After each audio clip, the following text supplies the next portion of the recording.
योग।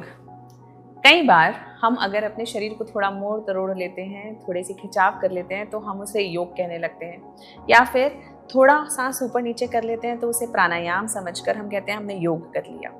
लेकिन योग अपने आप में एक साइंस है, ये अपने आप में एक पद्धति है जो कि 5000 साल पुरानी है।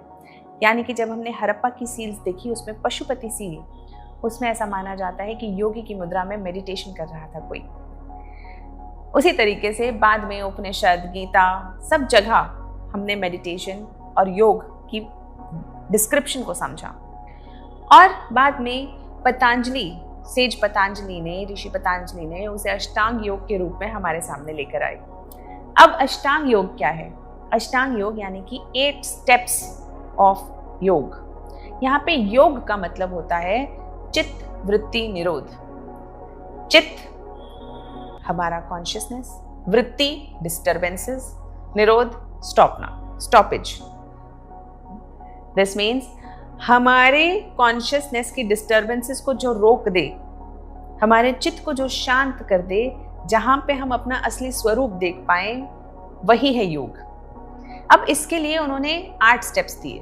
उसमें सबसे पहला स्टेप है यम, यानी कि मॉरल प्यूरिफिकेशन, अपने आप को मॉरली सही रखना। तो उसके 5 अंग हैं, जैसे कि अहिंसा, सत्य, अस्त्य, ब्रह्मचर्य और अपरिग्रह। अहिंसा, किसी दूसरे को आप कष्ट नहीं पहुंचाते तो आपके मन में भी बुरे ख्याल नहीं आते और आपका मन शांत रहता है। दूसरा सत्य, जब आप सच बोलते हैं तो आपको झूठ याद रखने की जरूरत नहीं पड़ती, आपका मन नहीं घबराता। क्योंकि आप देखिए, जिस समय आपने कभी झूठ बोला होगा, आपका मन एक उथल पुथल में रहा होगा, आपका चित्त, आपका मन शांत नहीं होगा, आपका दिमाग शांत नहीं होगा। तीसरा अस्तेय। अस्तेय यानी कि किसी और की चीज ना चुराना।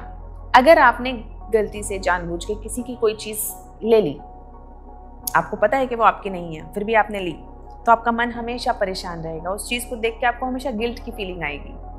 उसी तरह से ब्रह्मचर्य, control on your own senses. उसी की तरह से अपरिग्रह। अपरिग्रह मतलब नॉन पोजेशन, यानी कि जरूरत से ज्यादा सामान हमारे पास नहीं होना चाहिए। इसी को बाद में पाश्चात्य संस्कृति ने, इसी को बाद में वेस्टर्न कल्चर्स ने मिनिमलिज्म की तरफ बताया गया। यानी कि मिनिमलिज्म सुना होगा ना आपने लोगों को कहते हुए, वी आर मिनिमलिस्ट। अपरिग्रह वही है। जब हम इन 5 को फॉलो करते हैं तो हम एक मॉरल कोड को फॉलो करते हैं, जहां से हम योग की पहली शुरुआत करते हैं। यानी अब आपका मन की भूमि थोड़ी सी उस लायक हुई है जहां पे शायद योग हो सके। उसके बाद अगला आता है नियम। नियम अपने आप में सेल्फ प्यूरिफिकेशन है। जब हम अपने आप को साफ करते हैं तो मॉरली अपने आप को ठीक करने के बाद, एक्सटर्नली चीजों को देखने के बाद, अब हम अपने अंदर झांक रहे हैं।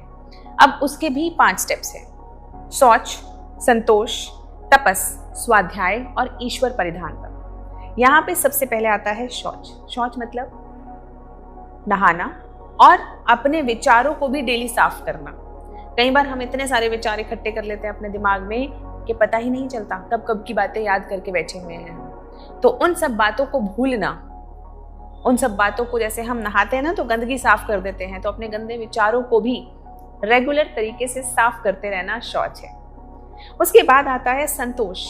जो आपके पास है उसमें संतोष करना। एम्बिशन रखना ठीक है, लेकिन जो है उसके लिए, उसके प्रति ग्रेटफुल होना, उसके प्रति एक स्वाभाविक सा अपने अंदर एक संतोष रखना, कंटेंटमेंट रखना, वो आपके मन को शांत करने के लिए दूसरी कड़ी है हमारे नियम में।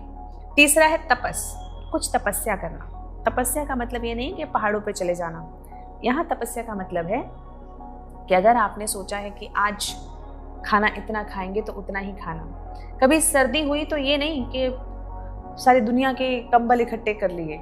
अपने शरीर को उस लायक बनाना, अपने मन को इस लायक बनाना, विल पावर को इस लायक बनाना कि वो सर्दी, गर्मी और इन सारी सिचुएशंस के अंदर एक जैसा रह सके, समता भाव से रह सके। तपस के बाद आता है स्वाध्याय। स्वाध्याय मतलब पढ़ना, ज्ञान अर्जित करना। जितना आप पढ़ते हैं, नियम से पढ़ते हैं, रेगुलर पढ़ते हैं, उतना आपका चित्त शांति की तरफ बढ़ता है। लेकिन कैसा कंटेंट पढ़ना है? अच्छा कंटेंट, गुड कंटेंट। लास्ट है ईश्वर परिधानता, यानी कि भगवान के प्रति आपका सरेंडर। क्योंकि जब तक आप में ये ईगो रहती है कि ये मैं कर रहा हूँ, ये मैंने किया, तब तक आपका चित्त शांत नहीं हो सकता। इसीलिए ईश्वर का सहारा लेने के लिए योग में बोला जाता है, यानी कि जब आपने अपने सारे जो इंटेंशंस हैं वो सरेंडर कर दिए, तब वहां से आपका यम नियम अब जाके पूरा हुआ है। अब तीसरा स्टेप आया है आसन। यहाँ पे आसन क्या है? हमारा bodily preparation of Kameng of mind. अब यहाँ पे हम अपने शरीर को तैयार कर रहे हैं एक स्टिलनेस के लिए, कि जब उसमें इतनी शक्ति होनी चाहिए कि जब हम मेडिटेशन के अंदर बैठें तो ऐसा ना हो कि कभी पैर दुख रहे हैं, कभी हाथ दुख रहे हैं, कमर दुख रही है, गर्दन दुख रही है। ये आपके लिए आपकी बॉडी को फ्लेक्सिबल और स्ट्रांग बनाने के लिए होता है आसन। चौथा स्टेप है प्राणायाम।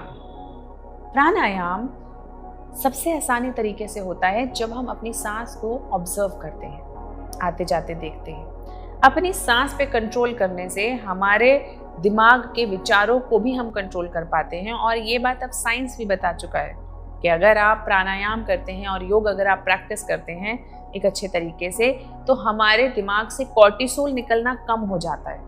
कॉर्टिसोल यानी कि स्ट्रेस वाला हार्मोन कम हो जाता है और डोपामिन सेंटर्स एक्टिव रहते हैं। साथ ही साथ हमारे बॉडी के जो, हमारे दिमाग के जो रैशनल थिंकिंग वाले एरियाज हैं वो डेवलप होते हैं, इम्पल्सेस कम होती हैं। यानी कि आपको जो बेस्ट तरीका है लाइफ जीने का, उस तरफ आप नेचुरली ही बढ़ने लग जाते हो। तो यानी कि हमने देख लिया यम, नियम, आसन, प्राणायाम। फिर आया प्रत्याहार। प्रत्याहार यानी कि बाहर की चीज़ों से, जो सेंसुअल प्लेजर्स हैं, जो सेंसेस हैं, उससे अपने आप को विड्रॉ करना। हर वक्त बहुत सारी सेंसरी एक्सपीरियंसेस हमें होते रहते हैं बाहर से। जैसे अगर आप फ़ोन खोल लो तो कितने रंग, कितनी वीडियोस, कितनी सारी चीज़ें आ जाती हैं। उसी तरह आप मेले में चले जाओ, उसी तरह आप खाना खाने लगो तो कितने स्वाद हैं। लेकिन ये हर स्वाद, हर बात, हर चीज़, हर मूवी, हर पिक्चर जो हम सुनते हैं, हर बातें जो हम सुनते हैं सबकी, कहीं ना कहीं ये भी हमारे चित्त के अंदर एक डिस्टर्बेंसेस लेकर आती है। क्यों? हमारा चित्त सुनता है और उसकी शेप ले लेता है। यानी कि हमने किसी की दुख भरी बात सुनी, हमारा चित्त दुखी हो गया। हमने खुशी की बात सुनी, खुश हो गया। यानी कि चित्त शांत तो नहीं हुआ ना। तो प्रत्याहार, धीरे धीरे अपने आप को थोड़ा अंदर समेटे। फिर आता है धारण। धारण मतलब आपने एक फोकस लिया और उस फोकस को कॉन्सेंट्रेट किया।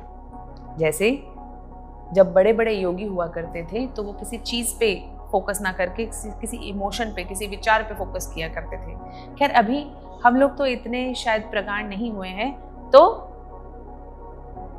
ऑब्जेक्ट से शुरू करें, थोड़ी देर ध्यान लगाएं किसी डॉट पर, किसी चीज़ पर, और उसके बाद धीरे धीरे उसे और सटल करते चले जाएं। उसके बाद लास्ट में आता है धारण के बाद ध्यान करना, जिसे कहते हैं मेडिटेशन। मेडिटेशन के बारे में आपने बहुत सुना होगा, लेकिन आप देख रहे हो कितनी लंबी जर्नी करने के बाद, अपने मॉरल, अपने आप को ठीक करने के बाद, स्वयं को ठीक करने के बाद, बॉडी को ठीक करने के बाद, मन को शांत करने के बाद, अपने आप को बाहर से अलग करने के बाद, तब जाके आप इस लायक होते हैं कि आप ध्यान कर सकें असलियत में।